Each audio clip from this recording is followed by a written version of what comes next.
Hi అండి, నమస్తే, welcome back. And ఈరోజు నేను వంకాయ కర్రీ చేశాను. సో వంకాయ అనగానే చాలా డిఫరెంట్ మెథడ్స్ అనేది అందరికీ ఐడియా వస్తూ ఉంటాయి. సో నువ్వులు యాడ్ చేసుకొని నేను ఇంట్లో చేసిన పద్ధతిని మీతో షేర్ చేద్దాం అనుకుంటున్నాను.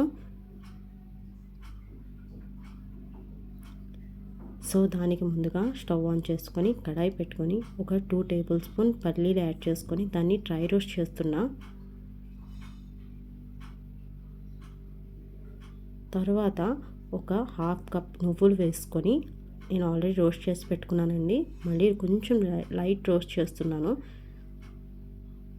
సో హాఫ్ కప్ నువ్వులు కూడా కొంచెం ఇలా గోల్డెన్ కలర్ వచ్చిన తర్వాత ఒక 2 ఎండుమిర్చి, చిన్నవి కాబట్టి 3 తీసుకున్నాను. 3 ఎండుమిర్చి తీసుకొని వాటితో పాటు కొంచెం సేపు వేగనివ్వండి. తర్వాత 4 జీడిపప్పు, ఇది ఆప్షనల్. కొంచెం ఇవన్నీ కూడా కొంచెం డ్రై రోస్ట్ చేసుకొని మిక్సీ జార్ తీసుకొని పేస్ట్లా చేసుకొని పక్కన పెట్టుకోండి. తర్వాత ఒక గిన్నెలో చిన్న సైజు చింతపండు తీసుకొని కొంచెం వాటర్ వేసుకొని నానబెట్టుకోండి. ఇప్పుడు స్టవ్ ఆన్ చేసుకొని కడాయి పెట్టుకొని ఆయిల్ వేసుకుంటున్నాను. 2 to 3 టేబుల్ స్పూన్ ఆయిల్ వేసుకోండి. సో అది వేడైన తర్వాత అందులో ఆవాలు హాఫ్ టేబుల్ స్పూన్ వేసుకున్నాను. చిటపట్లాడిన తర్వాత జీలకర్ర హాఫ్ టేబుల్ స్పూన్, కరివేపాకు, 2 పచ్చిమిర్చి చిన్న ముక్కల కింద కట్ చేసుకొని వేసుకోవాలి. తర్వాత 2 మీడియం సైజు ఉల్లిపాయలు ఇలా ముక్కల కింద చేసుకొని వేసుకోండి. సో అది గోల్డెన్ కలర్ వచ్చేంత వరకు కూడా వేగనిచ్చి ఆ తర్వాత 1 టేబుల్ స్పూన్ అల్లం వెల్లుల్లి పేస్ట్ వేసుకోండి. సో అది కూడా పచ్చివాసన పోయిన తర్వాత ఒక 2 మీడియం సైజు టమాటాలని ఇలా ముక్కల కింద చేసుకొని అది కూడా సాఫ్ట్గా అయ్యేంత వరకు కూడా వేగనివ్వండి.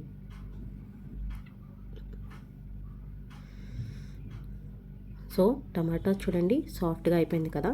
ఈ స్టేజ్లో మనం ముక్కల కింద కట్ చేసుకున్న వంకాయలు ఉప్పు నీళ్ళతో వాష్ చేసి నానబెట్టి వేసుకోవాలి. దానివల్ల కలర్ చేంజ్ అవ్వకుండా ఉంటుంది, చేదు కూడా రాకుండా ఉంటాయి ఉప్పు నీళ్ళతో వాష్ చేసినట్టయితే.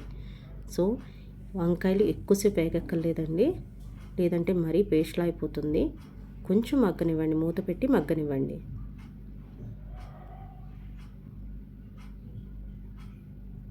సో ఇలా మగ్గిన తర్వాత అందులో ఒక 2 టేబుల్ స్పూన్ సాల్ట్, ఉప్పు వేసుకున్న తర్వాత ఒక 2 టేబుల్ స్పూన్ కారం వేసుకున్నాను.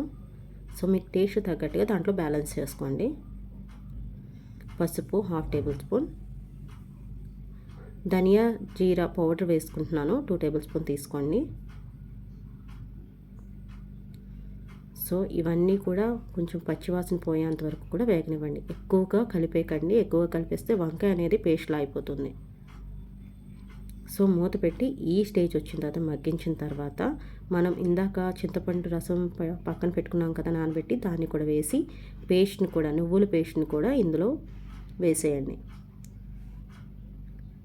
కొంచెం కలుపుకున్న తర్వాత ఇలా ఆయిల్ సపరేట్ అవుతున్నప్పుడు ఒక హాఫ్ గ్లాస్ వాటర్ వేసుకొని సో కలుపుకున్న తర్వాత ఈ స్టేజ్లో మీరు గరం మసాలా కూడా వేసుకోవచ్చు. నేను పిల్లల్ని దృష్టిలో పెట్టుకొని గరం మసాలా నేను అసలు వేయలేదండి. సో ఇష్టం ఉన్న వాళ్ళు వేసుకోవచ్చు. నేనైతే కసూరి మేతి, బటర్ కూడా వేసుకొని గార్నిష్ చేసుకున్నాను. నేను ఇంట్లో ఫాలో అయ్యే పద్ధతి నచ్చితే like, share and subscribe. Thank you so much.